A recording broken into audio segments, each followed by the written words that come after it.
Assalamualaikum warahmatullahi wabarakatuh. Waalaikumsalam. Alhamdulillah alladzi bi ni'matihi tatimmus shalihat. Alhamdulillah alladzi anzala al-Qur'an hudan lin-nas wa bayyinatin minal huda wal furqan. Asyhadu an la ilaha illallah wa asyhadu anna Muhammadar Rasulullah. Allahumma salli ala Muhammadin wa ala alihi wa sahbihi wa man tabi'ahu bi ihsanin ila yaumiddin. Allahumma inna nas'aluka ilman nafi'a wa na'udzu bika min ilmin la yanfa'. Allahumma inna nas'aluka khaira ma fi hadhihi al-lailah wa khaira ma ba'da wa na'udzu bika min syarri ma fi hadhihi al-lailah wa syarri ma ba'da. Allahumma arhamna bil Qur'an. Hadirin jamaah yang dirahmati Allah Subhanahu wa taala, alhamdulillah bersyukur kita kepada Allah Azza wa Jalla. Hari ini baru saja kita diberikan nikmat oleh Allah dapat melaksanakan amal ibadah, salat maghrib, salat sunnah, berzikir, berdoa. Mudah-mudahan semua aktivitas ibadah kita senantiasa diterima oleh Allah Subhanahu wa taala. Salawat dan salam kita aturkan kepada uswah kita, suri tauladan kita, panutan kita, Nabi Muhammad sallallahu alaihi wasallam, kepada keluarga beliau dan seluruh sahabat-sahabatnya. Hadirin jamaah rahmat Allah Subhanahu wa taala, kita lanjutkan pembahasan tafsir kita di surat Al-Baqarah. Hari ini kita akan membahas ayat ke-89 dan ayat ke-90. Sebelumnya seperti biasanya kita baca terlebih dahulu. A'udzu billahi minasy syaithanir rajim.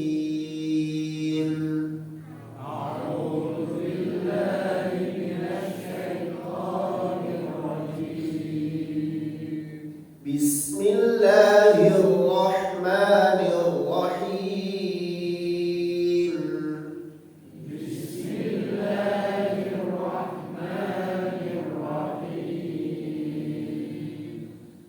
Walamma ja'ahum kitabun min 'indillahi musaddiqun lima ma'ahum.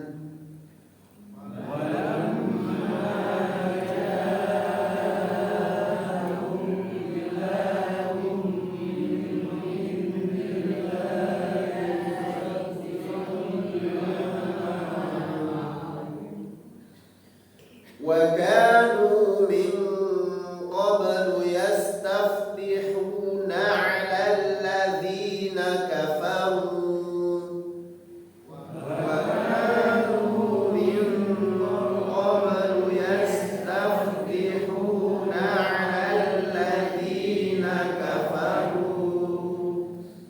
فَلَمَّا جَاءَهُمْ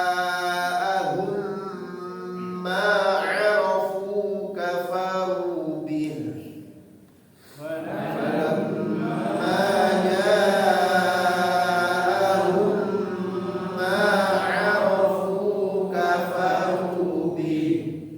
فَلَعْنَةُ اللَّهِ عَلَى الْكَافِرِينَ.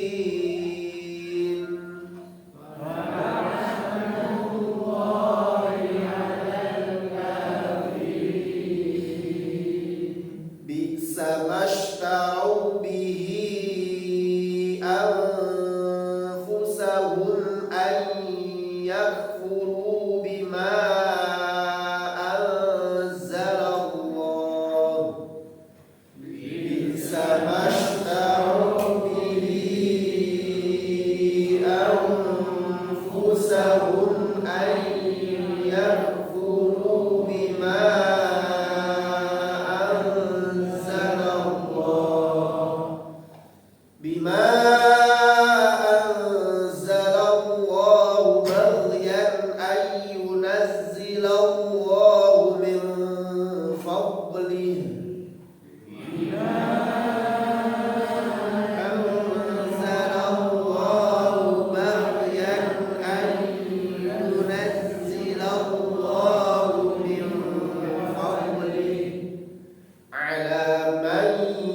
yasha'u min ibadihi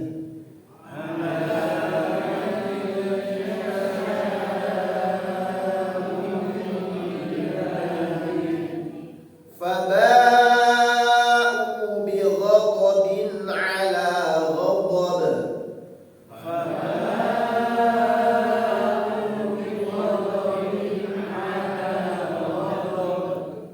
walil kafirina 'adzabun muhin.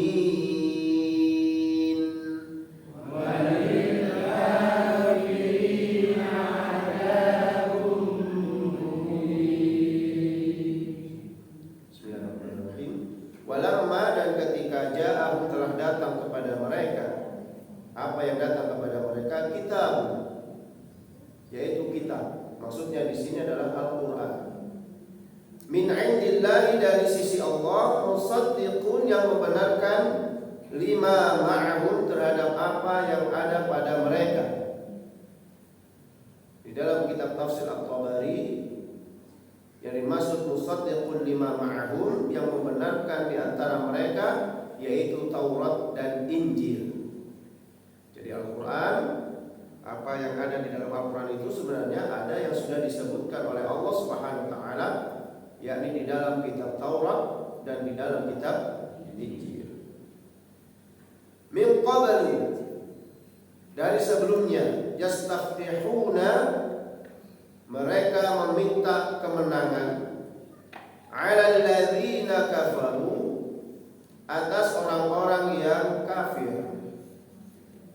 Falamma, dan tatkala ja'ahum telah datang kepada mereka, ma'arafu, apa yang mereka ketahui, kafaru bihi, mereka ingkar, mereka kufur terhadapnya. Fala'natullahi, maka laknat Allah 'alal kafirina, atas orang-orang yang kafir. Jadi jamaah rahmat Allah Subhanahu wa taala, dahulu sebelum Al-Quran diturunkan, sebelum Nabi Muhammad SAW diutus, orang-orang Yahudi itu kalau mereka berselisih atau bermusuhan dengan orang-orang Arab, mereka selalu berdoa kepada Allah Subhanahu wa taala, ya, supaya mereka itu diturunkan Nabi akhir zaman, yang mereka nanti akan mengikuti Nabi akhir zaman itu dan akan membasmi orang-orang yang kafir itu atau orang-orang Arab musyrikin itu bersama dengan nabinya. Ini keinginan mereka. Jadi sebelum Al-Quran diturunkan dan sebelum Nabi Muhammad SAW diutus. Jadi jamaah rahmat Allah Subhanahu wa taala, sebenarnya orang-orang Yahudi yang hidup sezaman dengan Nabi SAW, mereka sebenarnya sudah tahu kalau ada nabi akhir zaman. Bahkan mereka sudah tahu betul bagaimana ciri-cirinya nabi akhir zaman itu, bagaimana sifat-sifatnya. Mereka tahu betul, karena memang sudah ada di dalam kitab Taurat mereka. Bahkan di dalam kitab Injil juga terdapat hal yang demikian itu. Sehingga mereka betul-betul mengharapkan kedatangan nabi akhir zaman ini. Maka jamaah rahmat Allah Subhanahu wa taala, kita lihat tafsirnya, wa hina ja'ahumul qur'ana min 'indillahi musaddiqan lima ma'ahum min at-taurati jahadu. Dan ketika telah datang kepada mereka Al-Quran yang mereka harap-harapkan akan turun nabi dan membawa kitab suci, mereka sangat mengharapkan hal itu. Min 'indillahi, dari sisi Allah, musaddiqan lima ma'ahum, yang membenarkan ya sebagian di antara yang ada pada mereka, yaitu Taurat. Jahadu, kemudian mereka ingkar. Mereka yang menginginkan ketika sudah diturunkan, diberikan kepada mereka betul-betul Al-Qur'annya, ternyata ingkar mereka. Wa angkaru nubuwwata Muhammadin sallallahu alaihi wasallam, dan mereka juga ingkar kepada kenabian Muhammad sallallahu alaihi wasallam. Wa kanu qabla ba'tsatihi yastansiruna bihi ala musyrikil Arab. Padahal mereka sebelumnya, sebelum diutusnya Nabi Muhammad SAW, senantiasa meminta pertolongan wasilah lah istilahnya. Wa yastansiruna bihi, meminta pertolongan dengan turunnya nabi akhir zaman ala musyrikil Arab, ya, atas orang-orang musyrik, orang-orang Arab yang musyrik. Jadi dulu zaman Allah, orang-orang Yahudi itu yang tinggal di Madinah, ya, sering berselisih dengan orang-orang Arab. Karena orang-orang mereka merasa mereka adalah penduduk asli, sementara orang-orang Yahudi ini adalah orang-orang yang pendatang, ya. Nah, kemudian sering terjadi percekcokan di antara mereka. Yang satunya, mereka memiliki kitab suci, yaitu kaum Yahudi. Sementara orang-orang musyrik Arab, mereka tidak memiliki kitab suci. Tetapi mereka merasa bahwasanya orang Arab ini adalah keturunan dari Nabi Ismail, ya. Mereka merupakan keturunan dari Nabi Ismail, ya. Sehingga mereka juga menganggap bahwa diri mereka ini adalah keturunan Nabi juga. Orang-orang Arab, ya, orang-orang Quraisy, terutama orang-orang Quraisy itu merasa bahwa dirinya juga keturunan Nabi Ismail.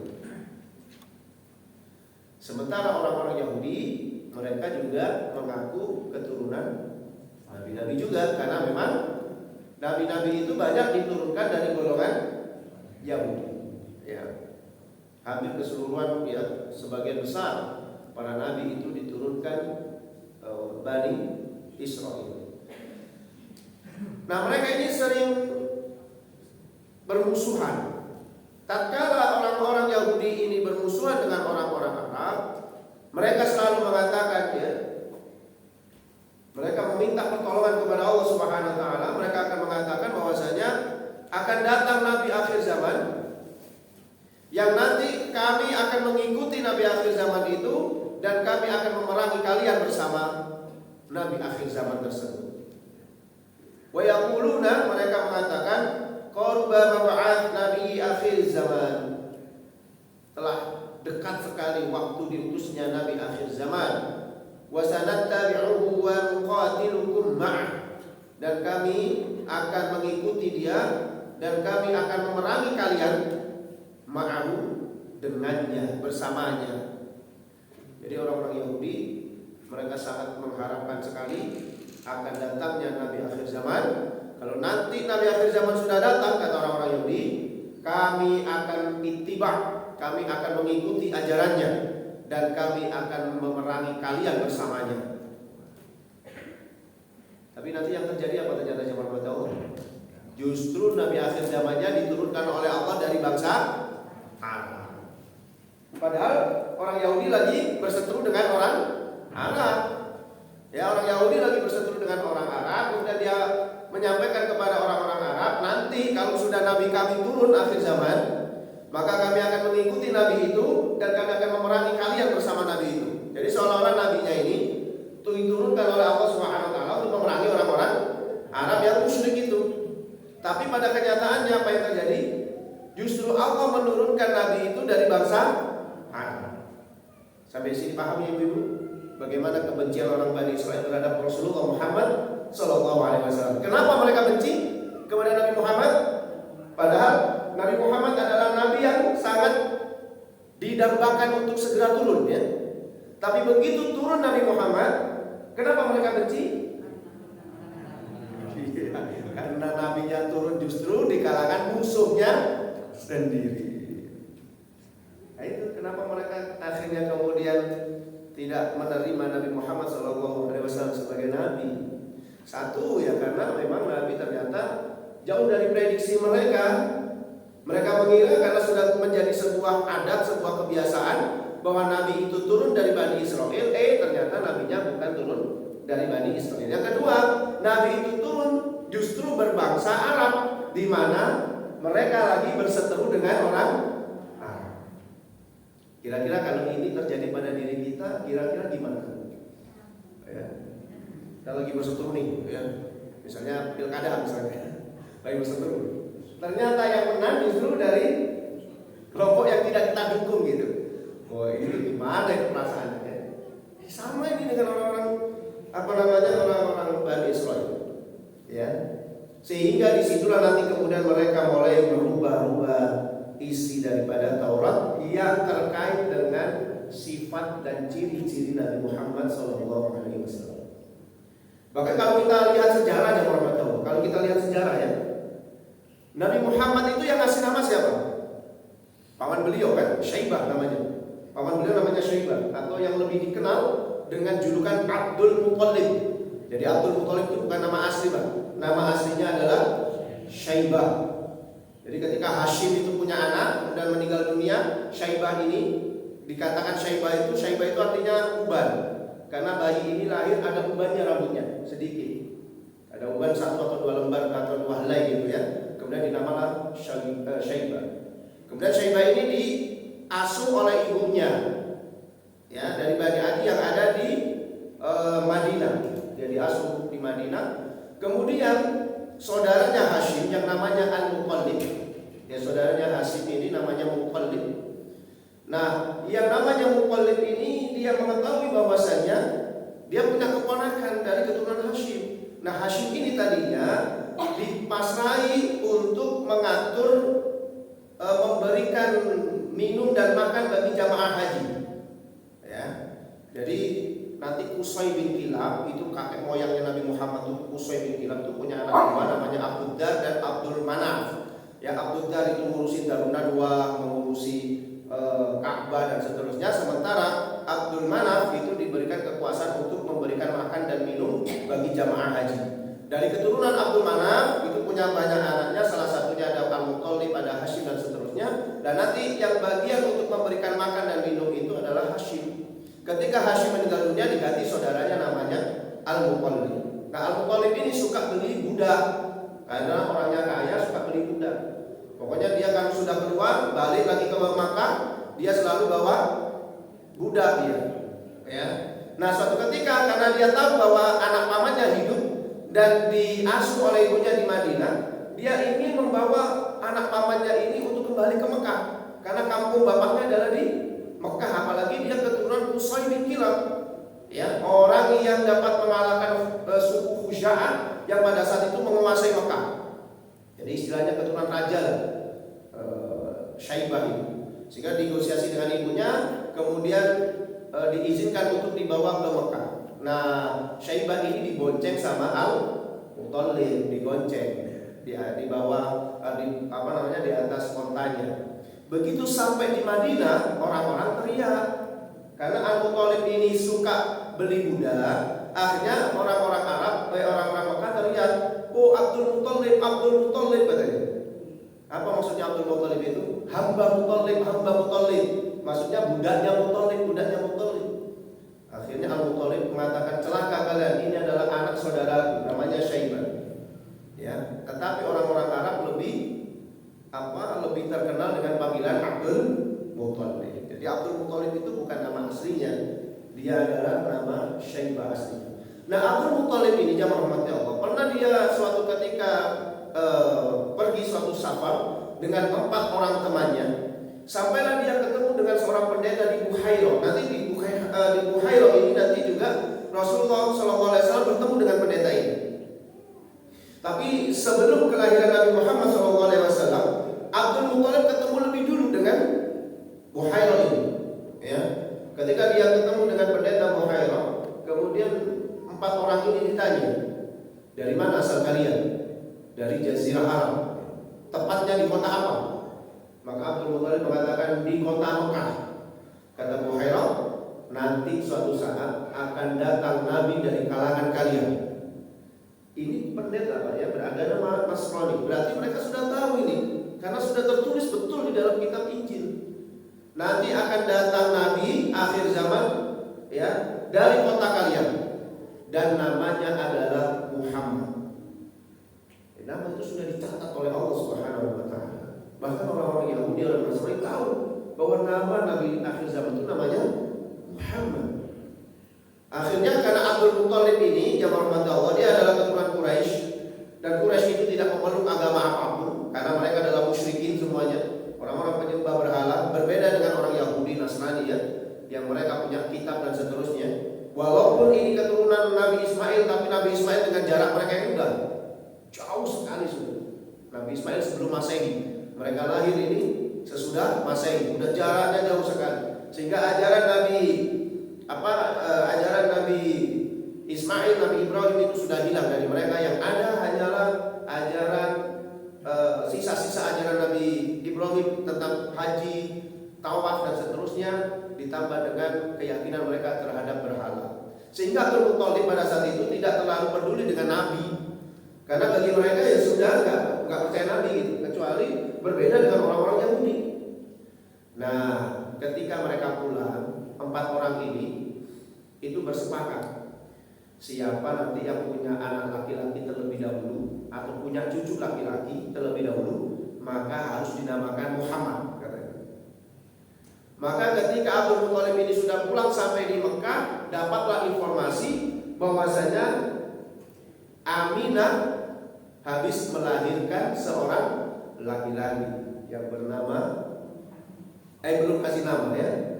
Kemudian Abdul Muthalib ini diundang. Begitu senangnya dia melihat Rasulullah SAW dan Muhammad yang masih bayi, ya, lahir tanpa ada tangisan, lahir seperti orang lagi berdoa kepada Allah, tangannya menengadah ke atas, ya. Kemudian sudah tidak ada tali pusatnya dan wajahnya sangat bening, tidak dilumurin dengan ketuban, tidak seperti bayi pada umumnya. Senang sekali. Sehingga kemudian Abdul Muthalib ini membawa bayi ini keliling Ka'bah. Kemudian dia berdiri di depan Darun Nadwa. Dia umumkan namanya Muhammad. Pada saat itu orang-orang Arab geger, ya, karena nama Muhammad tidak pernah ada di bangsa Arab. Apa itu Muhammad katanya? Karena tidak ada kosakata Muhammad di dalam bahasa Arab pada saat itu. Ya.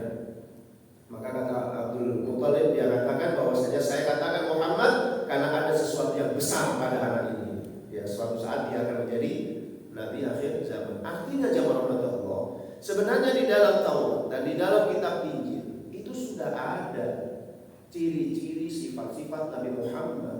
Bahkan mereka sudah tahu bakal turun di mana. Bahkan mereka juga sudah tahu bagaimana bentuk fisiknya dan seterusnya. Semuanya sudah diterangkan oleh para nabi-nabi sebelumnya. Tapi nabi-nabi itu tidak menjelaskan bahwasanya nabi ini nanti datang dari keturunan Bani Ismail, bukan datang dari Bani Israil. Nabi Musa misalnya, ya, tidak menjelaskan apakah nanti nabi akhir zaman itu apakah tetap dari Bani Israil, tidak. Tapi Nabi Musa hanya menjelaskan tentang ciri-cirinya saja, sifat-sifatnya saja. Nah, maka jemaah Allah Subhanahu wa taala, Nabi akhir zaman ini sangat diharap-harapkan. Orang-orang Yahudi, orang Bani Israil sangat mengharapkan. Kenapa? Karena pada saat itu orang-orang Bani Israil ini adalah orang-orang terbuang. Ya, orang-orang terbuang dari zaman dahulu jemaah Allah. Seolah-olah Allah Subhanahu wa taala mengutuk kepada orang-orang Bani Israil karena saking dengkinya mereka, saking ingkarnya mereka kepada Allah Subhanahu wa taala. Seperti yang kita ketahui bersama, ya, bagaimana sifat-sifat mereka yang disebutkan oleh Allah beberapa ayat sebelumnya. Begitu ingkarnya mereka. Di antara pengingkaran mereka, ya, ada yang mereka dustakan para nabi itu, bahkan ada yang mereka bunuh daripada nabi-nabi itu. Ya, begitu mereka dapat nikmat yang besar, tidak lama kemudian mereka ingkar lagi kepada Allah Subhanahu wa taala. Sehingga mereka ditimpa kemalangan, ya, ditimpa keburukan, mereka diazab oleh Allah Subhanahu wa taala tidak hanya di akhirat tetapi juga di dunia. Di dunia mereka tidak diberikan tempat di dunia ini. Makanya dari dulu jamaah Allah, orang-orang Yahudi itu, orang-orang Bani Israil itu selalu berpindah-pindah tempatnya. Mereka nggak punya tempat yang jelas nih. Kalau sampai hari ini saja, kalau kita tanya di mana negerinya orang Yahudi, di mana negerinya? Nggak ada kita temui. Israel hari ini bukan. Itu kan negeri yang dia akui, padahal itu adalah negerinya orang Palestina, bukan negerinya orang Israel. Sampai hari ini mereka tidak punya tempat sebenarnya. Kalau tidak menjajah, ya. Hanya saja mereka menjajah sehingga mereka punya tempat. Kalau tidak, mau kemana? Di Inggris dia diusir, di Jerman dia diusir, di mana saja dari dulu. Begitu perang Mukhtanasor mereka diusir lagi, ya. Mereka nempel di Romawi diusir, mereka nempel di Persia diusir, sehingga yang bisa terima pada saat itu orang-orang Arab. Ya, ada 3 suku besar di Madinah pada saat itu yang nempel kepada orang Arab. Kenapa? Karena di Persia ditolak, ya. Kemudian nempel ke Romawi dia ditolak juga. Selalu bikin kerusakan soalnya. Begitu dia tinggal di Madinah, mereka juga sering ya melakukan permusuhan dengan orang Arab. Ketika mereka melakukan permusuhan dengan orang Arab, mereka selalu mengatakan nanti ya, kalau Nabi akhir zaman sudah datang, kami akan merangi kamu berserta Nabi kami akhir zaman. Selalu ngomong seperti itu, ya, bahwa kita dijanjikan akan diturunkan Nabi akhir zaman. Nanti kalau sudah akhir zaman, Nabi akhir zaman turun, kami akan memerangi kalian. Tapi ternyata Nabi akhir zamannya turun justru dari bangsa Arab. Itulah menyebabkan mereka kemudian hasud, dengkinya kepada bangsa Arab itu. Kalau saya boleh katakan hingga hari ini, sampai hari ini mereka dengkinya luar biasa. Kenapa? Karena Nabi Muhammad turun dari bangsa Arab. Falamma ja'ahum, maka ketika datang kepada mereka ar-rasul, ya Rasulullah Muhammad, alladzi arafu sifatihi, yang mereka mengetahui sifat-sifatnya, wasidaqahu, dan kejujurannya, kafaru bihi, mereka kufur kepadanya, wa kadzabuhu, dan mereka mendustakannya, mereka tidak mau beriman ya kepada Nabi Muhammad sallallahu alaihi wasallam. Padahal mereka sudah diberitahu sifat-sifatnya. Bahkan mereka mengetahui sifat Nabi Muhammad itu, ya, mereka sangat mengenalinya, bahkan lebih mereka mengenali Nabi Muhammad daripada mengenali anaknya sendiri. Ya. Alladzina atainahumul kitaba ya'rifunahu kama ya'rifuna abna'ahum. Ya, orang-orang yang diberikan kitab, mereka mengetahui, mengenali Nabi Muhammad kama ya'rifuna abna'ahum, sebagaimana mereka mengenali anak-anaknya sendiri. Jadi gimana sih anak kita misalnya? Ya seperti itulah mereka mengenali Nabi Muhammad, sifatnya, ciri-ciri, hafal betul mereka itu. Karena saking pinginnya ya Nabi akhir zaman turun di kalangan mereka, sehingga mereka betul-betul paham.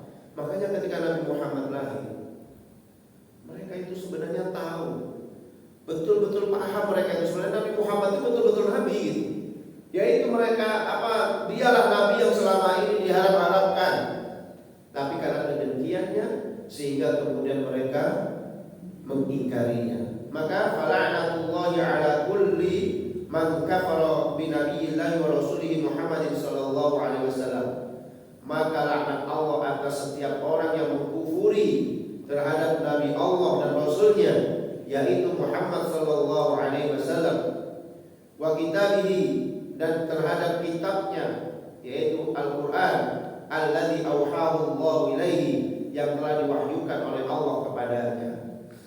Jadi Allah akan melaknat siapapun yang mengingkari yang kenabian Nabi Muhammad SAW dan yang tidak percaya, tidak beriman terhadap Al-Quran. Siapapun akan dilaknat oleh Allah Subhanahu wa taala.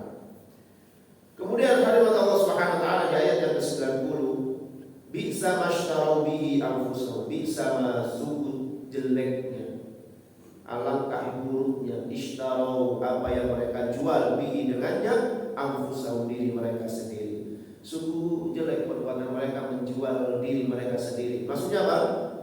Menjual keimanan dengan kekufuran itu tadi. An yakfuru, bahwasanya mereka kufur, bima, dengan apa yang anzalallahu, telah diturunkan Allah, baghyan, karena dengki, karena kedengkian saja. Maka penyakit dengki, penyakit hasud, ya, itu sangat berbahaya jemaah. Orang itu kalau sudah dengki, kebaikan apapun itu menjadi buruk. Kalau orang itu sudah dengki, orang yang dengki kepada ulama misalnya, ulama itu walaupun sebaik apapun tetap jelek di matanya. Yang dicari selalu keburukan terus. Kalau orang dicari keburukan, yang pasti ketemu, Pak. Karena tidak ada orang yang sempurna di dunia ini, ya, kecuali Rasulullah SAW. Kalau manusia biasa, kalau dicari-cari korek-korek keburukannya pasti dapat. Tapi alangkah buruknya kalau seseorang itu hanya mencari-cari keburukan seseorang tanpa melihat kebaikan orang lain. Nah, makanya rahmat Allah Subhanahu wa taala, orang-orang Yahudi ini tidak mau menerima Nabi Muhammad SAW disebabkan karena kedengkian. Bahkan Allah menurunkan surat khusus, Pak, supaya kita itu berlindung dari orang-orang yang dengki. Surat apa? Al-Falaq, ya. Wa min syarri hasidin idza hasad. Dan dari kejahatan orang yang hasud, orang yang dengki apabila dia dengki. Orang yang dengki kalau kemudian hanya untuk dirinya saja, maka hal itu tidak terlalu berbahaya. Ya, dengki kepada orang lain tapi diumpat untuk dirinya sendiri, tidak bahaya. Paling membahayakan dirinya sendiri, artinya sakit, ya jantungan, mati misalnya. Ya. Karena dirinya sendiri yang sakit. Tapi wa min syarri hasidin idza hasad, nah ini yang berbahaya. Idza hasadnya ini, yaitu dari keburukan orang yang dengki apabila dia dengki. Kalau apabila dia dengki itu dia bisa melakukan apa saja, bisa memfitnah, bisa menjegal, bisa membunuh, macam-macam. Bisa bikin konspirasi besar untuk menghancurkan orang tersebut, banyak caranya. Maka kita diminta itu perlindungan itu kepada Allah Subhanahu wa taala dari orang-orang yang demikian itu. Sebagaimana orang Bani Israil ini, karena saking dengkinya apa yang dilakukan kepada Nabi Muhammad, dihina, dicaci maki, didustakan, ya. Bahkan mereka itu akan dibunuh. Ingat ketika Rasulullah usia kurang lebih 12 tahun, diajak oleh pamannya Abu Thalib berdagang, dia ketemu dengan Bukhairah, ya, yang dulu pernah ketemu dengan kakeknya. Kemudian Abu Thalib ini ditanya, ya siapa anak kecil ini? Ini adalah anak dari paman saya. Maka dia katakan dia adalah calon nabi, karena tanda-tandanya jelas di dalam Injil bahwa dia jalan akan dinaungi oleh awan, kemudian parasnya. Kemudian Bukhairah ini minta izin kepada Abu Thalib, coba dibuka kerah bajunya. Begitu dibuka kerah bajunya, jamaah rahmat Allah, ada tanda kenabian di situ, ya. Ada semacam daging yang mentol itu antara katif, antara bahu Rasulullah, agak sebelah kiri. Kalau disebutkan di dalam kitab Syama'il Al-Muhammadiyah itu, jadi ada semacam daging mentol itu di punggung Rasulullah. Itu bukan karena Rasulullah terlalu banyak jadi manol, bukan. Kalau kita mentol itu bukan tanda kenabian, memang manol, memang terlalu solo hidupnya, banyak ngangkat gitu. Rasulullah ada mentolnya itu dari kecil memang, ya. Nah, ketika dibuka, wah benar ini Nabi. Apa kata Bukhairah pada saat itu? Bahwa balik anak ini, saya khawatir nanti akan dibunuh oleh orang-orang Israel.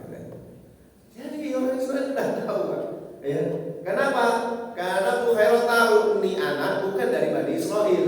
Karena yang bawa Abu Thalib ini orang-orang Arab. Kecewa pasti orang Bani Israel. Jangankan Bani Israel, Bukhairahnya sendiri tuh kecewa ketika yang datang itu adalah dari bangsa Arab. Makanya dalam satu riwayat itu satu lembar yang menceritakan tentang sifat-sifat Nabi Muhammad itu sama Bukhairah disobek akhirnya, ya, dihilangkan satu ayat, satu lembar itu yang menceritakan tentang Nabi Muhammad, dan kemudian lembarannya itu disimpan di dalam sebuah peti. Nanti dalam perjalanan sejarah ternyata sobekan itu ditemukan oleh keturunannya sendiri, sekian keturunan, ya, sekian generasi, ya, baru ditemukan lembaran ini. Dia sendiri itu sebenarnya kecewa, ya, karena dia menginginkan bahwasanya yang turun itu dari Bani Israel, ternyata justru dari bangsa Arab. Ya. Buruk sekali keadaan mereka, kata Allah Subhanahu wa taala. Allah menyebutkan kalimat buruk sekali. Apa yang mereka perdagangkan dari diri mereka, bahwasanya mereka kufur terhadap apa yang telah diturunkan oleh Allah Subhanahu wa taala karena kedengkian mereka.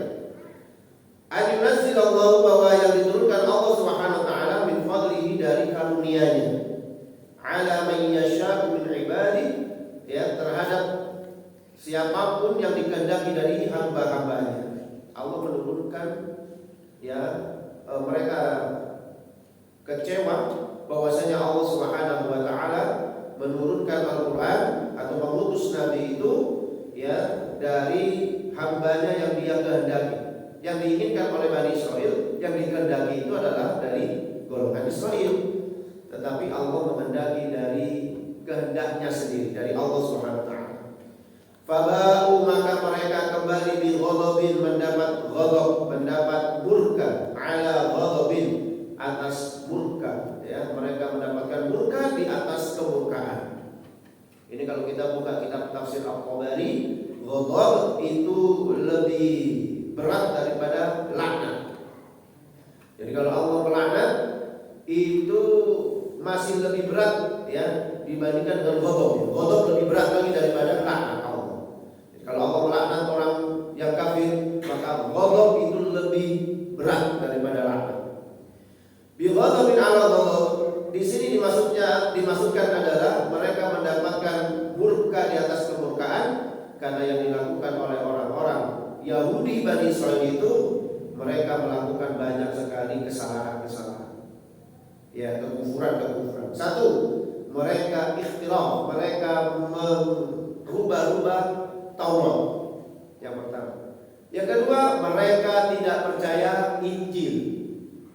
Bagi orang Yahudi zaman rahmat Allah, Nabi Isa itu mereka dustakan. Mereka tidak percaya terhadap Nabi Isa. Mereka tidak percaya dengan Nabi Isa. Bagi orang Yahudi. Tapi bagi orang Nasrani, Nabi Isa adalah Tuhan bagi mereka justru, ya. Tapi bagi orang Yahudi, Nabi Isa adalah pengkhianat. Kenapa? Karena Nabi Isa itu nanti datang, ya,